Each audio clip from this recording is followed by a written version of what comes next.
What's up guys, Omni here. Guys, know what goes, another day, another video. Last night I tweeted I sleep. What recent news, topics, tweets, videos y'all want me to talk about tomorrow? Hey guys, today is Wednesday, February 7th. We are still in the first week of February, and I feel like a lot is going on, like all at once, at all facets of the world. Like, like a lot is happening. For example, me touching grass. In case you guys don't know, I will be at a convention in Baltimore. It's called ChromaCon. It's going to be March 1st, 3rd, 2024. It's just a reminder, I don't like to go to cons and go outside and touch grass that often, but when I do, I like to support the local area, and ChromaCon seems to be a pretty awesome experience. Everyone's gonna be chilling, there's good food, there's good entertainment. If you guys use my link in the description below, you guys can get yourself a nice juicy discount when you guys come through, and then when you do see me, come say hi. But you know what you're not gonna see? Niji Sanji's stock going up in any kind of price value. That's right, guys, the last time we talked about Niji Sanji and this whole thing with Selen, aka, is it Selen?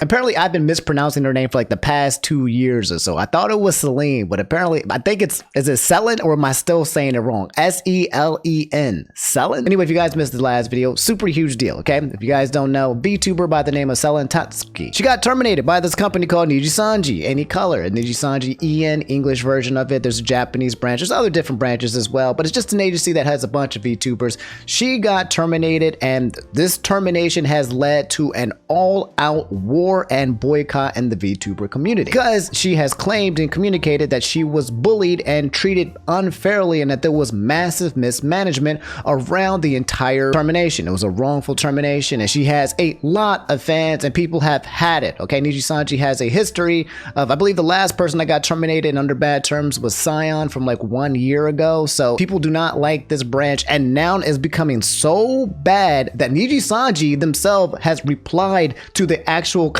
concept of her being terminated. This whole thing that's happening now, they responded in their finances, which you guys know was right up my alleyway. CJ said Niji Sanji's insensitive and just flat out incorrect statement to investors regarding Selen's termination. And if you look here, it reads, the impact of the decision to terminate the affiliation contract with Niji Sanji EN Liver which is also pronounced liver. You guys know I mispronounce everything, but okay, I now know that's liver. It's not liver. On our financial results, okay, on February 5th, 2024, that's 2 days ago, Any Color made the decision to terminate our affiliated contract with Niji Sanji and Liver. Selen Tatsuki, the impact of this decision on our final results will be negligible. That was a lie, because as you guys can see by their stock here, Any Color Inc. Here was the Selen graduated announcement on, I believe this is February 6th, and as you can see, boom, it started going down. This person here who claims that they actually shorted the stock, kind of like GameStop, but like opposite.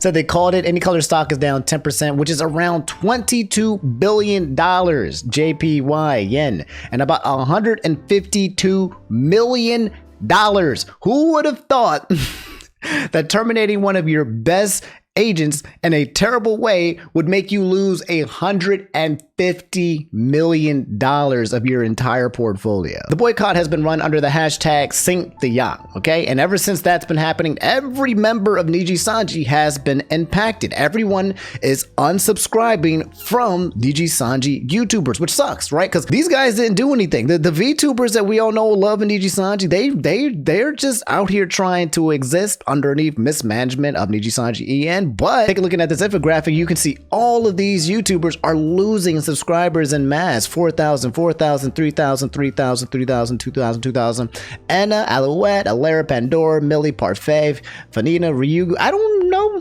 any of these guys. But the boycott is happening, and it's only getting worse. The Reddit that they own actually at Niji Sanji EN is in absolute mayhem, and everybody is still extremely pissed off. So that's the Niji Sanji update. Okay, they are in denial.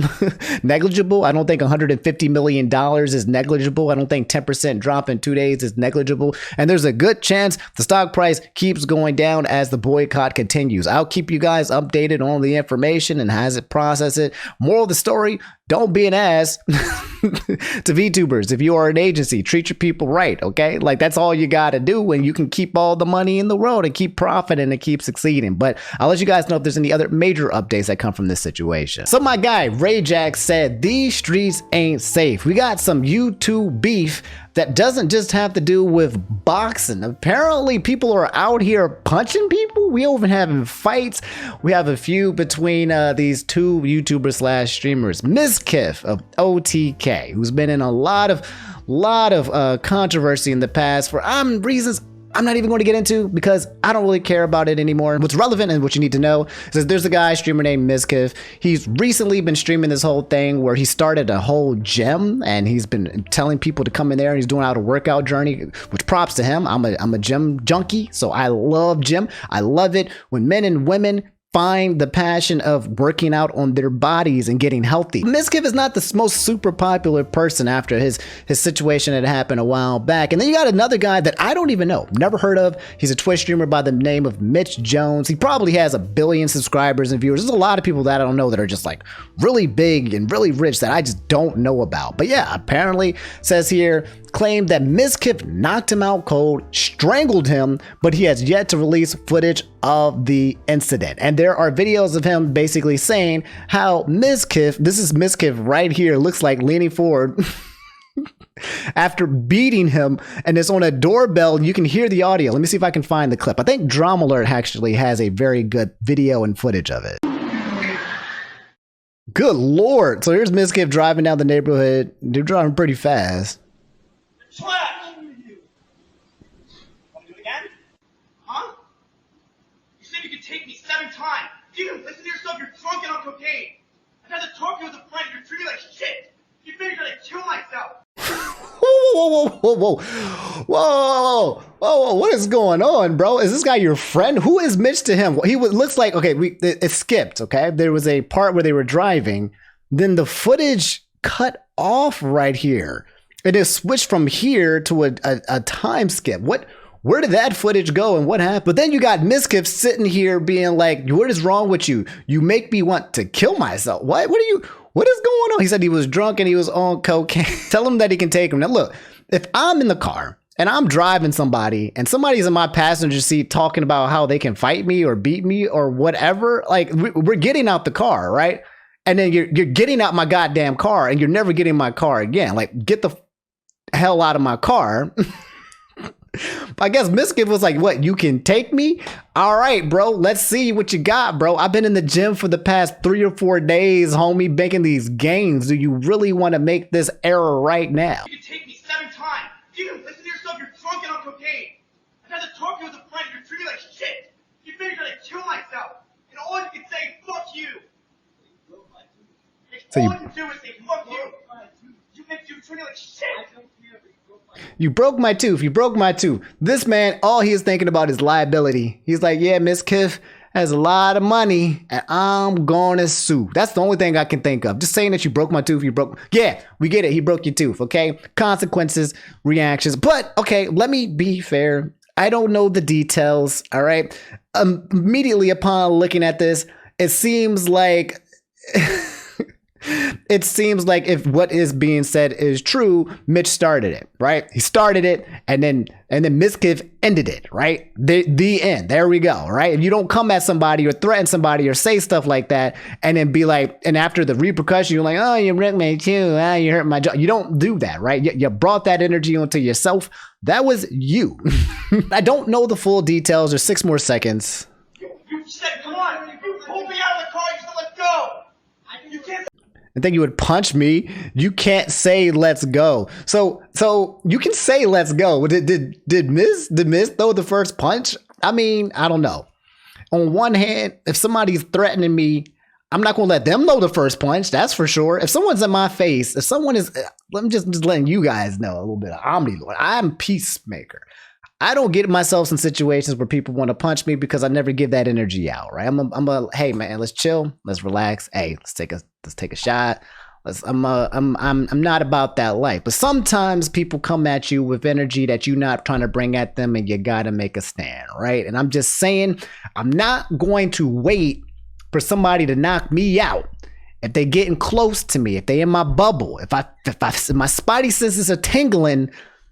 Bow, right? I'm coming in. I'm boom. It's not gonna be a sucker punch. I'm gonna say, let's go, right? I'm gonna say, I challenge you to a duel, fight.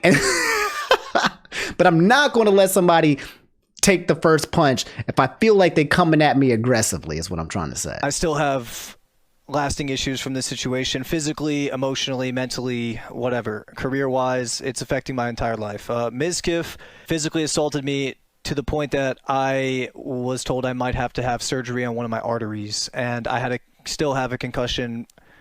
First, I'd like to start by showing the damage that was done to me. Alright, so there's that. I guess I got socked here first. And I also have like... Does this man say he had to get surgery on one of his arteries? What the heck? What did you do, Miss? What the heck? Swelling over here. Yeah, I don't know. I got fucked up. My brain hurts hella bad. Alright, that is the damage that was done to me. Here's another video when I was getting a CT scan. I was at the hospital all day getting multiple scans. At the doctor, getting my head checked, getting a CT scan. I have bruising from where Mizkif hit me. That looks He definitely bad. socked me here. Here's where I think I got knocked out and then choked me. I have bruising everywhere on my face. God, he choked him, dude. I've never. I mean, unless you guys are like wrestling or something, right? Like what? I need to see the fight. Where's the footage? What happened? What happened in between that time before the car? Were they fighting the car? I need to see the footage of the fight because. I just need to know what went down because there's a lot of damage that got done. I don't know if Mizkif did suffer from any damages or whatnot, but this man got absolutely destroyed. Hopefully I don't have a concussion. Also, my tooth got fucked up. I'll get that fixed though. Okay, so that was the damage done to me. Alright, so back to the story.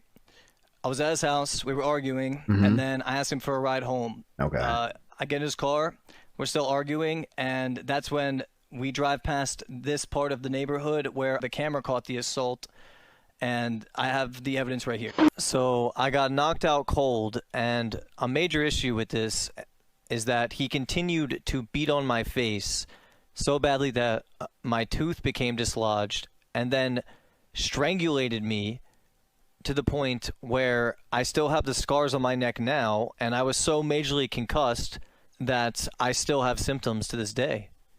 So wait. Was this a situation where they were fighting and then Mizkif knocked him out or something, and then he just pop started wailing? Because that usually, especially someone you would consider a friend, right? You know, that's how you end people. They're usually going for somebody's life, right? Well, I need to see the fight. I need to see the footage. That's what I really need. Is I need to see the evidence. Okay, I hear what he's saying, and I'm not saying that he's a liar. But like, I just can't take just word for it, especially somebody who said that they were like high and on, like drunk and on cocaine. Like there's no way that I can just rely on just testimony here. Yeah, I have all the evidence right here. This happened on September 26, 2023. I have the doctor's September 26th? When I went to the hospital and got multiple CT scans. I have post-concussion syndrome, and I've sprained to my ligaments of my cervical spine. It's all right there in the paperwork. 2 days later, I tried to stream because at the time my stream was doing really well. This was during the hardcore era of my stream, right after my subathon, and I was getting record viewership, and I was actually just having a great time with Dude, it's friends in the guild. huge. So I tried to stream 2 days later, and I covered this up. I just said that I got into a car accident, and I just didn't want to deal with the drama at the time. I didn't, this is a big thing, and I didn't really know how to handle it, nor was I in... My brain was still completely tapped, and I remember streaming this day was very difficult for me. I might sound a little shitty today. I got in a car accident yesterday, and my throat is completely fucked. Like, as you can see, the seatbelt kind of wrangled me. Will there be a I have new like a season black intro eye. Dang, bro, why is Asmon Gold there? Are they all? I don't know. We'll learn more as time goes by. We'll do this deep dive again. Thanks to Drumler for the compilation. But yeah, so Mitch Jones, here's his actual Twitter. He said he made a statement about being assaulted. He said, "When I decided to share what happened to me at the hands of Miz, I knew that certain things would be taken out of context in relation to the incident. Being on the internet, I know the gossip channels, fans, and others will try to jump to conclusions on the other side and try to decide, justify certain points of views. Not here. not jumping to conclusions. I don't know what's true or not. I'm just waiting for more information and more evidence, brother, okay? Don't worry about that. I am not going to argue with anyone. I want to clarify and set my clear final public statement on this assault. To be clear, the reason that I came public about this is that, number one, I wanted to get this off my chest. I had been sitting with this and I had rumors about the incident which were not true. Number two, I want to make sure that this does not happen to anyone else. Number three, I want to highlight that violence is not the answer to an argument. I want Miz to take responsibility for his actions. I do not plan to take any legal action or personally push this further, but if I have to, I will. Okay, I was about to say, I was like, no, this seems like you're trying to get some money. This is what it looks like. But if you're saying you're not going legal action, you're not coming at him financially, and you want to, then you want him to accept response, then yeah. But this definitely seems like something where, I mean, I would, if I caught a case and it wasn't my fault, I'd be like, yeah, give me money, bro. You messed me up. You messed me up and I got to pay for bills and everything like that and take care of myself. You're getting God. I'm getting something out of you, right? But you say you don't plan on taking any legal action? I'm very confused what he means by taking responsibility. Well, I don't want to continue to talk about this. I realize that certain out of context statements, blah, blah, blah. Here are the facts. Yes, I was intoxicated. I'm not proud of the situation.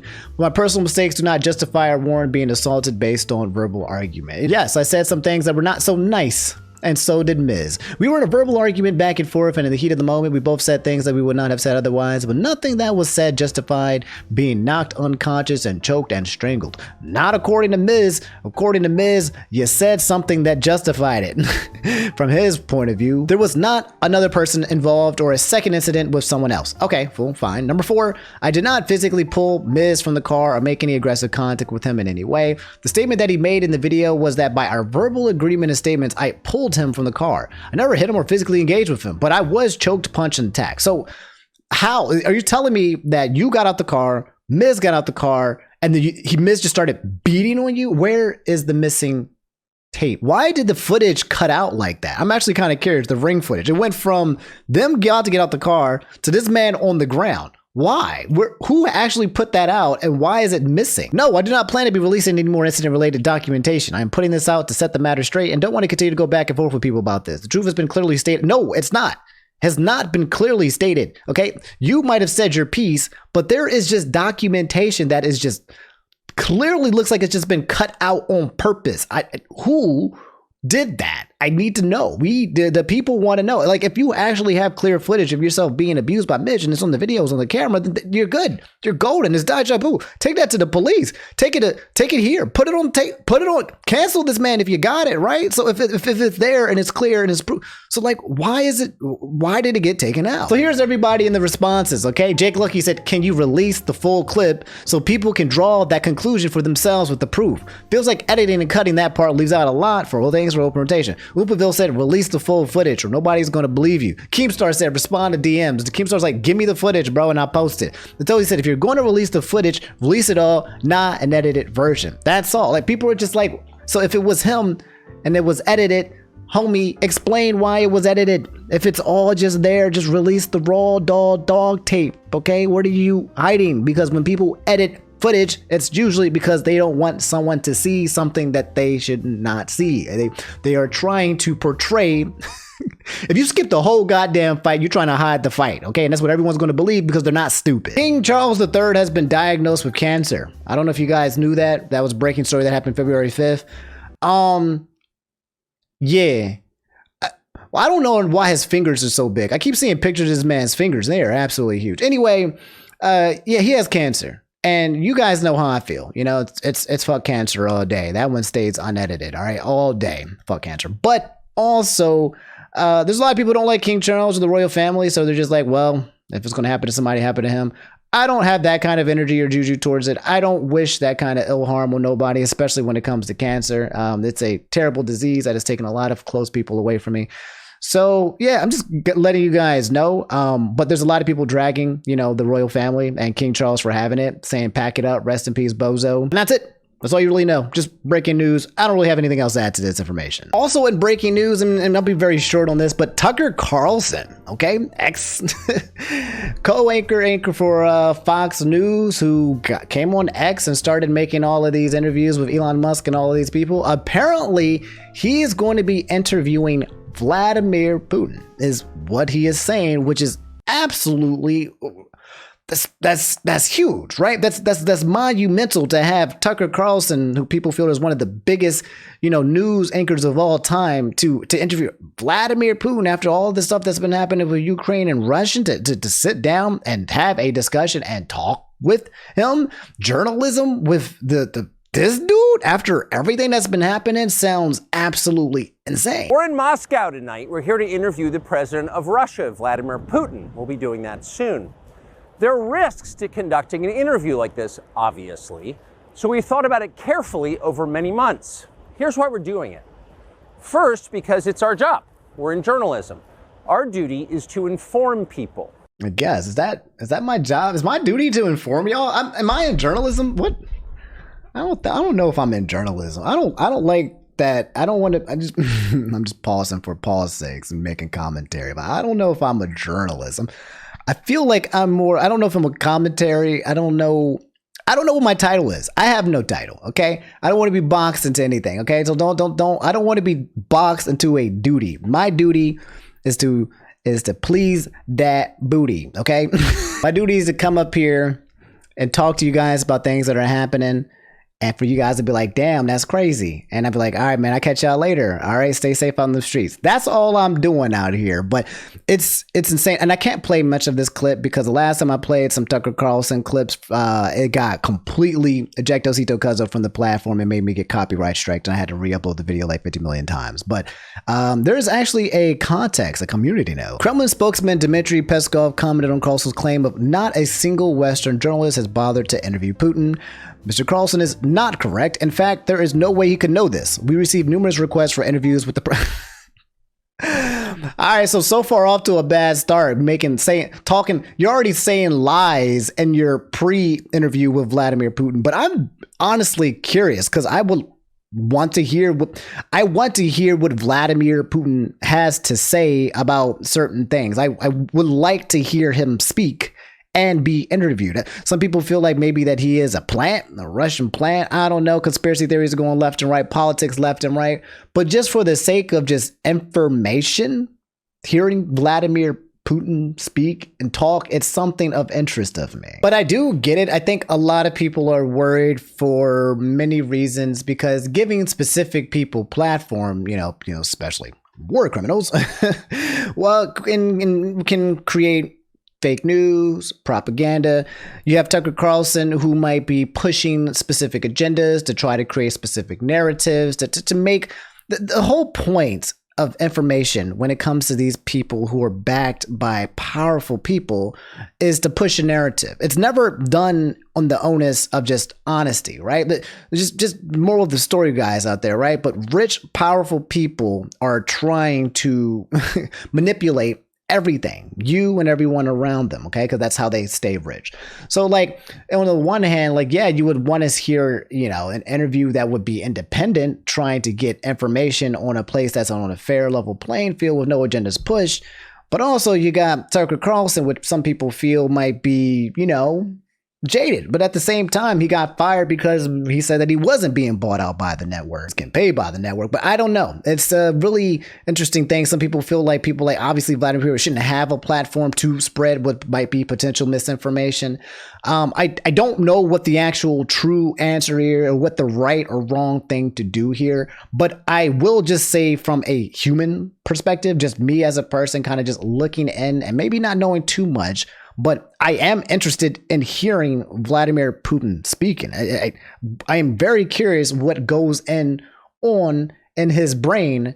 And my first thought process is that I am not against the concept of Tucker Carlson trying to do that because I am curious. So yeah, that's my thought process. If I'm missing anything in here where it's like, hey, Omni, you probably don't realize, but here's why this is good, or here's why this is bad. Feel free to add some more context to it. But if it does drop, I will probably be watching it, and I'll let you guys know if he says anything ridiculous or crazy or insane or anything. I'll let you guys know. So we got a lot of gaming news updates that might change the actual fabric of reality. Okay, the freaking console wars might change forever with Xbox. People are speculating that Microsoft and Xbox might be going third party. If you don't know what that means, it's kind of like Sega. You remember when Sega made like Sega Genesis and Sega Saturns and the Dreamcast, and they made systems and then they stopped, but Sega still exists, right? Sega still makes video games. People are wondering if Xbox is about to go down the same route, which would be wild because then the two major consoles would be Nintendo and Sony, or the PlayStation and the Switch, which might be the Switch 2 incoming. There are rumors about that as well. If Xbox is halting production of their actual physical unit and perhaps just licensing out their games for people to play on all systems, that's, oh my God. You know when I said that, I said there was like 2 systems, 3 systems, but there's the Switch, there's a PlayStation, but I think one of the biggest ones that people still, they don't even ignore is PCs, okay? I'm a PC gamer now. Games that I normally would have played on console now, I am playing on PC. Games that I would have played on the Switch, I'm playing on my Steam Deck. You could play Persona 5 Reload on your Steam Deck. You can go in the bathroom and play Persona. It's really good. But yeah, Soul said the entire landscape might change. Phil Spencer says that we will see the future of Xbox in an event update next week. This follows reports of several games going multi-platform. I put in Phil Spencer and I ran across this tweet. I just wanted to read it to you guys. I thought it was funny because it does kind of summarize the situation in a nutshell. Quote, there's all these rumors going around online about Xbox releasing games on PlayStation. Hi-Fi Rush, which was absolutely immaculate. Gears, Starfield, you name it. I think Sonic might have been one of the ones named as well. The community was going wild. Phil Spencer tweeted, and guess what the guy does? He says he will explain it next week. So not this week, next week, Phil Spencer will be talking about the future of Xbox, and it might be a huge, big, chungy wungy of an announcement. And if that is the case, it's absolutely huge news to have Xbox, the competitor, leave that space. Sony, Nintendo are laughing to the freaking bank because these guys have been the king since the get-go and they're just not going anywhere. It's interesting, right? Because Xbox, in my opinion, has been doing exceptionally well with the whole Xbox Game Pass. I feel like that's one of the best things that has come out from Xbox in the past couple of years. I stopped buying their systems, I think, with the 360. I don't remember if I bought an Xbox One, but I always known that Xbox, for some reason, was the only system that I felt like I couldn't get the most bang for my buck, right? This big old thing, and I was like, I can't justify this purchase with the lack of exclusive in the games that I can just play on the PC or the better games I can play on Nintendo. I'm not over here trying to stole the console where I ain't starting smack. But Xbox was not that great. And if they do go with the third party, licensing situation, and it kind of expresses what a lot of people have been feeling about their sentiment towards Xbox. Anyway, when that announcement comes live, I will let you guys know specifically, exactly, and on point what it means, what happened, will they become the next Sega, and what are the financial ramifications surrounding all of it, Game Pass, everything. I'll let you guys know. Also in gaming news, Final Fantasy Rebirth demo has dropped. There was a Final Fantasy State of Play yesterday that I have not seen. I know, right? I was going to watch it with you guys on Twitch when I was out yesterday. I was working for you guys. And I got home and I was really tired. It was really late. So I'm going to watch it on twitch.tv today after I make this video in the evening. Twitch.tv/Inferno Omni. If you guys want to hang out with me, we talk about extra news and we play video games like Power World. I'll probably play some Persona 5 Reload as well. But yeah, there's a demo that you guys can play right now. And apparently the state of play, the Final Fantasy, specifically Rebirth state of play, was only like half of it. Which for me, in my opinion, I don't actually want to see more of the game. Now that I think about it, I don't even know. I might just play it just for the sake of playing it, but I'm still kind of old school where it's like, just give me the game in its whole and don't show me too much and then let me experience it for myself. I feel like the internet has gotten to a point and a place, and this is just me kind of rambling, right? When it comes to games or shows or entertainment or whatever, they just like to leak, show you. We're getting Super Bowl commercials before the Super Bowl, like the new Super Bowl. Why? Just wait until the Super Bowl. There are people who spoil manga out in Japan who are getting arrested right now, okay? I don't know if you guys knew this, but with One Piece, right? Every time they drop their manga, there would be somebody, a leaker, who would leak out their manga like a day before it actually happened. And they are now out here arresting these goons. They're getting these guys who spoil, and I'm all for it. If you guys have known me for any quite amount of time, you know that I have one rule, one law, is that I hate people who spoil video games and anime on purpose. I on purpose. Accidents happen every now. But if you do that stuff and you do it on purpose, I hate you. I will put you all on an island and then I would sink the island.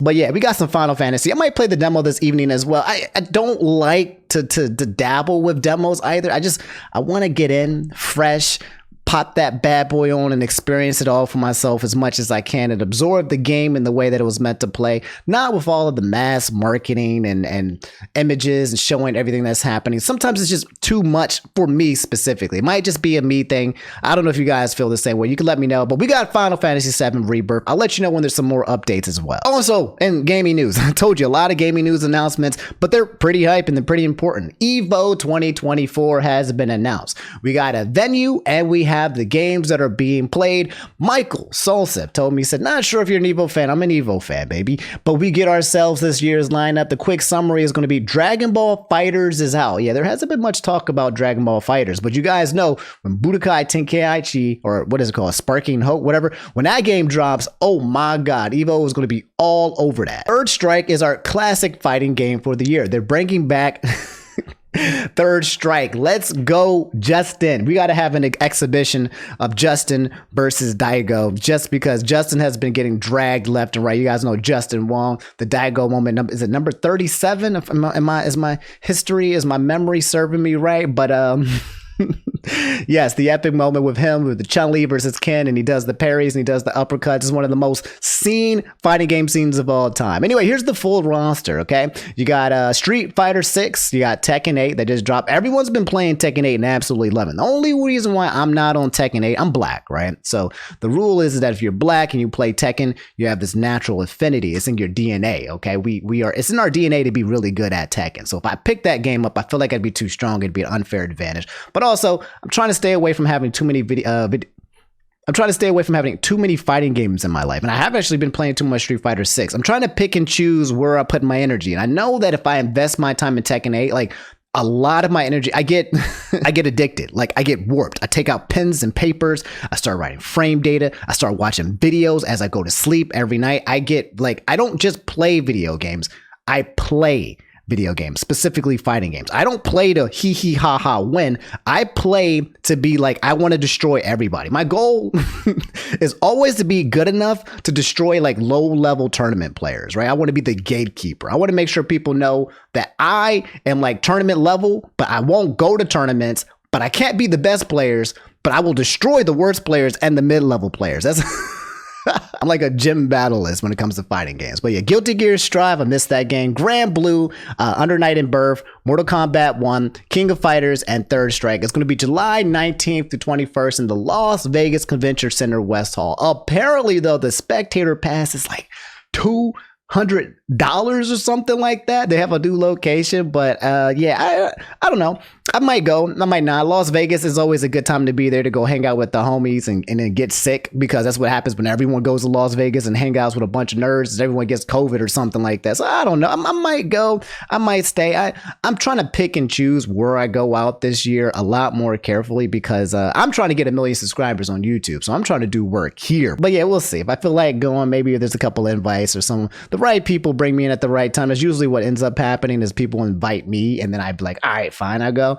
Yeah, I'll jump aboard. We'll see. So we have an update on Good Mythical Morning. I don't know if you guys have ever heard of these guys. I've heard of them. I got hip to them last year and I watch them every now and then, but they are a new show and they're Rhett and Link. And apparently they're taking a more hands-on approach on things besides Good Mythical Morning. So this is going to be a two-parter, okay? Because YouTube actually came out with a letter talking about basically how successful that they have been. Apparently when it comes to YouTube, right? You at home, apparently there was like a 400% increase or something ridiculous of people watching YouTube on their TV. Apparently, YouTube is now becoming like the new TV subscription service, except you don't have to pay like $14.99 to watch select shows every now and then. Like, this is where people are coming to watch TV. People aren't watching cable anymore. They just don't care. They want to connect with the audience. They want to connect with, I don't like you and me. We want to connect with like person to person. Can an actual person who's not backed by multi-million-dollar companies that have agendas and then litter everything with crazy ads reason and just,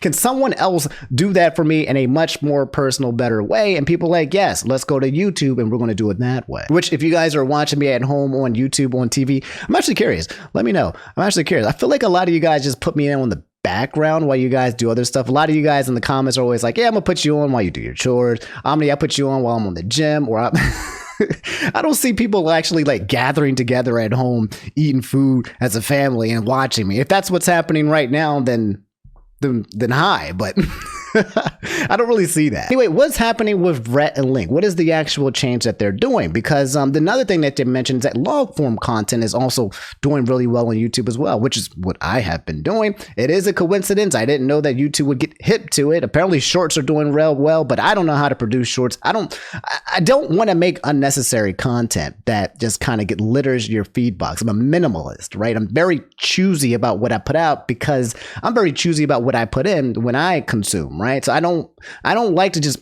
throw stuff at you guys and see what sticks. I like to be very purposeful and intentful with my content. Anyway, they made a video titled "We're Done." 92,000 likes, 1 million. It's number 4 on trending. What do you mean you're done? You're not leaving. So now there's got to be clickbait. Ain't no way that Rhett and Link ain't doing content no more. So what exactly is it that they're communicating? We've been on YouTube since 2006. And we've decided that it's time to make a change. You probably know us from Good Mythical Morning because we've made over 2,500 episodes of that. But we've also made a bunch of other YouTube videos too since we started this original channel 18 years ago. Is that all you want? Nah, I'll take a snack wrap. At the Red House, they love butt drugs. Wait, that's them? I've seen that meme before. I didn't know these guys were OG making content since like 18 years. It's insane. We are literally guys in the age where people who have been making YouTube for long and long, we got Matt Pats and all of these guys have been doing it for so long and they're retiring or changing or leaving or transitioning. That's insane to me that we're at this point. We're getting older, bro. Please invest. My God, I know this is kind of off topic, but please start investing, homies. If you're watching this video, all right, I would hate y'all if like 10 years from now you have not started investing, okay, in S&P 500. Get some index funds, all right. Just a quick update. This is kind of like a plug as well, but on my Patreon, patreon.com/InfernoOmni, if you guys are a member of the Omniverse, I've created a Discord group where I post every day with you guys when it comes to fitness and finance and content creation. That's it. It's 1, 2, 3s, okay? And I just talk to you guys there like every day. But if you're on there, make sure you guys come into the Discord so you guys know that's the best way for me to basically talk to you guys on a daily basis about all the things that you guys want to talk about. But yes, please invest. Let's get back to Rhett and Link. But once Good Mythical Morning really started taking off, it became harder and harder to justify taking all this time and these resources and putting it into one solitary video that might just get a little bit more views than an episode of Good Mythical Morning. And we didn't stop having big, ambitious ideas. We just kind of convinced ourselves that we needed to take those big, ambitious ideas and we needed to drive across town and try to talk some TV network executive into letting us make the big, ambitious thing that we wanted to make. What? Right, so what we started doing, where we started pouring a lot of our creative energy was in writing television pilots, developing television series and pitching those starring us. And the response that we got back was, you guys aren't the right fit. More than once, that was the message that we got back. So it sounds like they were trying to go TV. Were they trying to get into mainstream? They were trying to do the jump. There's a bunch of YouTubers, by the way, that are like winning Grammys and Oscars. I don't know if you guys know, okay? We got Issa Rae, Danny Glover. We got comedians. There's a lot of people who started on YouTube and made the transition and started going into Hollywood. Some unsuccessfully. I forget what that one girl's name is. Superwoman, she has another name, but she tried to make that transition. Some people have failed, some people have succeeded, but it sounds like they were trying to get an actual TV show going here. So then we pivoted and we started developing TV shows, writing pilots. Actually, we also wrote a movie not starring us. We tried that. And nice. The feedback was, it's not the right time. there was a lot of times where it wasn't the right time. Yes, that's and a then we wrote a respectful novel no. that, thanks to you, became a New York Times bestseller, and we thought it would make a pretty damn good TV series. Actually, that's why we wrote it. We basically wrote a book because we thought it would make a good That was TV part of the show. dream, yeah. And the response back was they didn't agree, or at least haven't yet. We did land a TV show a couple of years ago, and what we quickly learned was that we had to make that show for the TV network's audience. Yeah. So the original vision of what the show would be in our minds had to morph for that audience, and then... That's got to be kind of frustrating as a creator, that you have to somehow cater your own content to the which makes sense if you have an audience base, but as a creator, the fact that you have to somehow create content specifically for a specific audience on an actual network, you can't just... That's gotta be frustrating. I mean, I get it, right? It's business, right? It's actually YouTube 101 as well. I can come out here. There are things that I want to create for you guys that does not feed into what it is that you guys want out as a service. Some of you guys are like, Omni, I just want to see your face. I just want to see you talk. Wrong. Okay? Because I got some crazy shit that I could upload right now, and you'll be like, what the hell is this, bro? But a lot of people kind of like watch people for specific reasons, whether it's comfort, whether it's information, whether it's service, and there's a specific audience for that. So you do have to cater to your audience. You guys are the most important thing to me. This is why I give you guys the same thing all the time. You guys were asking for big chunky wongies, and that's why I'm making longer videos. And when you guys ask for more and more, I do cater to you guys, but I also cater to what my creative vision as well. It's a nice healthy balance, but I get it. It's a part of business, but it sucks. Yeah, so this is the announcement. We are making a show that will live exclusively on our OnlyFans. No, on YouTube, right on this channel, the OG Rhett Link channel is where the show is gonna live. And we've got the team to make it. We're investing our own money into making it. We're doing it completely independently with no outside input, no network notes, that type of thing. The only audience that we have in mind in making this show is you. And this doesn't make a lot of sense on a few levels. I mean, first of all, it doesn't make a lot of financial sense if we're being honest, because we're definitely going to spend more money on this than we're gonna make. But we see it as an investment in ourselves, in our creative ideas, in our team. And we also see it as an investment in this platform, in YouTube, because we believe that YouTube is a place...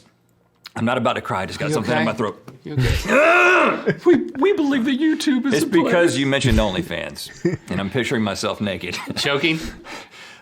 We believe that YouTube is a place where we can make the thing that we want to make for the audience that wants to see it. Yeah. And we also want to believe that YouTube can be a place where you don't have to just try to anticipate the algorithm. You don't have to just make something that you try to anticipate what people are gonna like, but you can make the thing that you like, and then the people who also like it will come along and they will watch it. Yeah, that's the dream that every YouTuber has. I 50% agree with it, 50% disagree with it. It's very hard if you're like a new YouTuber, and I talk about this again on my Patreon with content creators, to basically come out here and like, hey, I want to make content that I like and I like only, and I hope that I get 1 million subscribers, right? It's kind of hard to just feed yourself on this platform and your vision and your own creativity, but that should not take away from artists, right? Because that's the whole concept of an artist, right? When it comes to music, when it comes to any form of art, is that you're taking someone's brain and they're specifically translating you what they're feeling, and then people who feel that, people who vibe with that, say, hey, I fucks with that, and come together. That's kind of what we do here on this channel, is that there's a vibe and there's the energy that I like to create for you guys here, and we do that. So I understand what they're saying, but it sounds like they're bringing a show. It's going to be on Rhett Link. They couldn't do it on the mainstream, so they're saying, screw it, we're going to do it here. We think YouTube is the future, and let's actually get into transition into that as well. There was a letter that you guys need to know, whether you watch YouTube a lot or you plan on being a YouTuber or content creator, that was pretty freaking important. Like Neil, the guy, the CEO of YouTube, the guy who replaced Susan, came out with an announcement and a letter talking about some highlights that I'll show you right now. YouTube creators had tweeted 3 million channels in the YouTube Partner Program and $70 billion paid to creators artists, media companies. Check out Neil Mohan's letter to the community for more updates, the 2024 4 big bets of 2024. Okay, a lot of YouTubers already responded to this. You have Mr. Beast, who was like responded to this letter already, was saying like, yeah, it's absolutely huge how big YouTube is becoming and how it's going to just keep growing and growing. There's always a place here if you want to be a person to create content. There's 4 points. I'll summarize it for you guys as well. They're very short here. Number 1, the one that you guys might not like the most, but again, I keep saying it's going to happen. AI will empower human creativity. That's a lot of y'all hear that AI, get triggered. Oh, Omni, what did you say? AI, you get the pitchforks, okay? I get it. Don't shoot the messenger. Let's see what he has to say. I've spent my career at the intersection of tech and creativity, and I recognize both the potential and the questions we face with generative AI. The good news is that YouTube has spent years tackling complex content challenges, from monetization to rights management to protecting our community. We're approaching advances in AI with the same mission that launched YouTube years ago. We want to help everyone create. AI should empower human creativity, not replace it. And everyone should have access to AI tools that will push the boundaries of creative expression. You like to hear that kind of language when someone who's promoting AI is saying that they also don't want the actual specific AI to steal. That's everyone's fear and concern, because it's going to happen. For AI, artificial intelligence, they got to absorb information and content from other people who have already created in order to learn, usually. Anyway, continuing, he said, we recently announced new AI experiments that demonstrate the drive to innovate. Dream Screen, blah, blah, blah. We're leveling the playing field. There's music incubator. There's Dream Track. I'm losing focus on here, guys. There's going to be a lot of filler words in here. Basically, they're using a lot of AI innovation to help the YouTube content creators make better content, not to replace, people who actually create content and artists. Okay, that's all you really need to know. Okay. Apparently, shorts are averaging 70 billion daily views, and the number of channels uploading shorts have grown 50% year over year. I mean, that's cool. I still haven't gotten on board with that. I don't feel like my content is the one. Unless I can think of a way to create it, but you guys know me. I like to chill. I like to keep pacing nice and slow and relax, because the idea of shorts, in my opinion, when it comes to TikTok and all of that stuff, is that it's just like dopamine,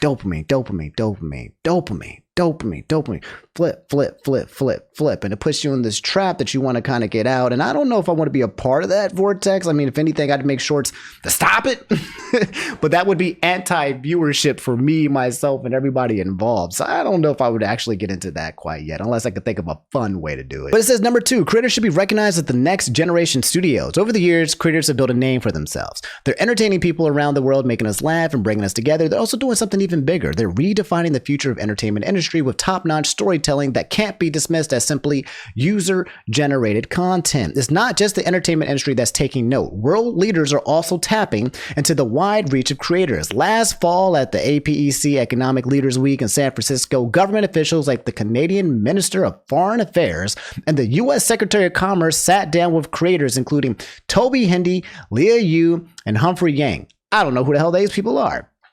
To connect with their audiences, I had the opportunity to watch some of these conversations in person. It's great to see leaders understand the value of creators. Creators are truly entrepreneurs, and we're helping them diversify the ways they make money on YouTube. We're investing in many creators earn money while helping viewers shop for products, and viewers are directly supporting their favorite creators through fan funding features like channel memberships. The number of creators using memberships increased more than 50% last year, and creators are seeing the impact of fan funding, like Narayan Consulting, who learned into memberships to draw more viewers to her career development and content. We need to do that? All right. Do I need to be taking notes? Gang. Okay. Do we need to be? A lot of people have actually been asking me to start streaming on YouTube over Twitch, right? Which is weird because I like to diversify, obviously, and I like Twitch's like user face, right? But I wish that I could also stream for my YouTube audience as well, for you guys who aren't on Twitch. I don't know. I'm always thinking about how I can apply this stuff to myself as well. But yeah, I feel like we got to do something different if we actually want to hit that 1 milli. So we might make some adjustments or some changes this year. Hang out with me, okay? And subscribe to the channel if you haven't. We're gonna figure this out. We're hitting 1 milli by the end of the year. I don't know how. We're still really far away from it, but We got to do it, okay? Because if not, then I'm quitting YouTube forever. Here's the part that I was talking about. YouTube's next frontier is the living room and subscriptions. When I started YouTube, people thought about the content from major studios and content from creators as entirely different. But today, that stark divide is gone. Viewers want everything in one place. From live sports game to BBC to Khan Academy to Nikki tutorials. And they're watching YouTube the way we used to sit down together for traditional TV shows. On the biggest screen at home with friends and family, their numbers are impressive. Viewers globally now watch more than 1 billion hours on average of YouTube content on their TVs every day. According to Nielsen's report on streaming in the US, YouTube was the leader in streaming and watch time for the past 11 months. That is absolutely massive. That means that YouTube has literally taken over cable television and has replaced it in a way where they are the most viewed streaming platform, YouTube platform, content video platform out there, okay? That's huge. Creators are thinking about how to optimize their content for the living room, and it's easy to see why. It's where the audience is watching. In the last 3 years, the number of top creators that receive the majority of their watch time on the big screen increased more than 400%. It's like creators like Miss Rachel and Cypher PK. I know my boy Cypher PK, whose living room watch time doubled in the second half of the last year, and it might not be what you'd expect, but people like watching shorts on their TVs. I don't believe that. Y'all need to prove that one to me. I feel like that one's a cap. Neil, nothing against you, CEO of YouTube, okay? I ain't trying to start no beef or nothing like that, but that's gotta be a cap. Are any of you at home, do y'all watch short? I feel like that's gotta be an inconvenience because you gotta use a remote. Usually it's gotta be on your phone, right? I don't know. That's gotta be a cap. And finally, number 4, protecting the creator economy is foundational. Okay, as we work across all these priorities, our number 1 commitment is the responsibility is to protect the YouTube community. Our business as a streaming service relies not just on engagement, but on giving viewers and advertisers confidence that they can count on us to deliver high quality content. Protecting the creator economy is foundational to everything we do and is good for business. It's important that we create a healthy online experience for kids. As I watch my own kids use technology at home, I'm reminded how many families come to YouTube every day to help their kids with everything from homework to tutorials to new hairstyles. Our youth products reach more than 100 million active viewers every month, and we're supporting the growth of kids and teens thoughtfully in coordination with parenting and mental health experts. That's pretty important. I don't have any kids, but I always think about the concept that if I did, right? If they had access to the internet and YouTube, everything that we know is out there, okay? We got Drake on Twitter. I will talk about that next, right? Just out there just swinging fucking elephant trunks in your face, right? Leaks and everything. And I'm like, man, I want my kid to have all the information and knowledge that's out there on the internet without getting exposed to Drake's freaking penis, right? How do I do both? So it's nice when like people like the CEO of YouTube is trying to figure out how to, create an environment that fosters that protection for kids and just people in general. But yeah, guys, that's Rhett Link, guys. And also that's the whole YouTube letter that came out for content creators. It seems like YouTube is just going to keep growing and growing. It's not a place that's not going to stagnate. And that's nice to hear for me because I work for them. I'm always kind of terrified with this job that I'm like, this isn't actually a job. Just another ramble off the top of my head. If you guys actually feel like listening, like the inner thoughts of a person who's been doing YouTube. I've been doing this full time for almost 4 years now. And I believe I've been doing it off and on part time for like over a decade. You guys know I've been going back, since the Let's Plays days, right? But I started going full time. And one of my biggest fears, or I don't even know if it's just rational or not, is that it'll just go away. Like in an instant. It doesn't feel secure. It doesn't feel like, when I was working corporate and I can go in and check in 40 hours and I would get my paycheck kind of thing. And it's just that felt like that was how people were supposed to make money. And now I'm doing it in a different way. And I'm like, this has got to be temporary, I think to myself. There's no way that I'm going to keep an audience. There's no way I'm going to stay relevant as I get older and I start talking about more topics. Yeah, my audience grows as well, but I'm always thinking to myself, like, I'm going to hit a wall or a limit. There is not a ceiling that is perpetually going up. And maybe that's something I need to think about myself, but it's scary being an entrepreneur. It's scary being a YouTuber because it does feel very fragile. It feels like things can just evaporate because I've seen it. We've talked about it. We've seen people just evaporate into freaking thin air, and the internet is getting terrifying. It's getting scary. There are wild people out here on these streets. These streets are not freaking say. A part of me feels like, yeah, this is temporary, bro. It ain't gonna last forever kind of thing. Another part of me feels like, hey, maybe it does. Maybe we do keep getting stronger. Maybe we do keep growing. Maybe we evolve into something I don't even think of. Who freaking knows? All I know is that I'm thankful and I'm humbled to be here, right? And that's never going to go away. You never guys going to see me get an ego because like I just don't have any time or energy for that. And I appreciate you guys very much for getting me to this point. I don't know what's going to happen. And that's the terrifying part. I don't feel like I have enough information to know because this hasn't been tested and tried and true long enough to know. But I'm on board and we'll just see where it takes me because that's, I guess, how I'm going to choose to live life, right? Is sometimes you got to take chances and I'm going to keep taking chances even though there's a lot of unknowns that are not currently known. But yeah, that's the YouTube stuff. Let's get over to the whole thing that's happening with Drake real fast. Haram, okay? That's what it is. It's freaking haram. Drake Drizzy dropped his nude leaks. I don't know if he leaked it. I don't know if one of the people we sent it out to leaked it. All I know is that I did not want to see what I saw, okay? I went on the internet and I saw that Drake was trending with like 400,000 people on Twitter. And I was like, what did Drake do? And then suddenly I started seeing tweets and it was like Drake leaks, and I'm like, oh no, is it a sex tape? Did somebody, what's going to happen? Oh no, someone leaked out his sex tape. I wish it was a sex tape. I wish that that's what it was, but it was not. It was nasty. It was haram. It was Drake. I'll just tell you if you guys haven't seen it, okay? Drake laying on the bed, just messing with his junk. Right? Just swinging it around, just grinning at it with his freaking Drake self, bro. The internet was there was a lot of mixed reviews, okay? Because Drake, you guys know he's mixed, right? He's got part white, part black. He's got half, right? A lot of people confirmed the blackness because he's good size. He's blessed. But people were out here being nasty, just being like, yeah, Drake. There was a woman of a video saying, Drake, I saw your video. Fly me out to wherever you are right now and I will marry you. Like people were getting thirsty and other people were like, this is disgusting. Some people were like, it's too small or whatever, blah, blah, blah. Just everybody was dick watching. And unfortunately, it was impossible to not because it was everywhere. You couldn't avoid it. I saw the video not because I looked. It's haram. All right. There's no way I'm out here going to put a search on here to find it. OK, but literally because it was trending. If you saw the Drake tab and you scroll down just literally on your For You tab, because the For You tab on Twitter is terrifying. Normally you would see somebody die. You would see death. You see sex. You see everything. Like everything X-rated will just boom pop up in your suggested. And yes, lo and behold, on my suggested, Drake popped up on there, caught that bad boy for like 3 seconds. And I was like, all right, Drake, what's wrong with you, man? I felt like he leaked it himself. I think there was a video with Aiden Ross confirming, like Drake confirmed it was him.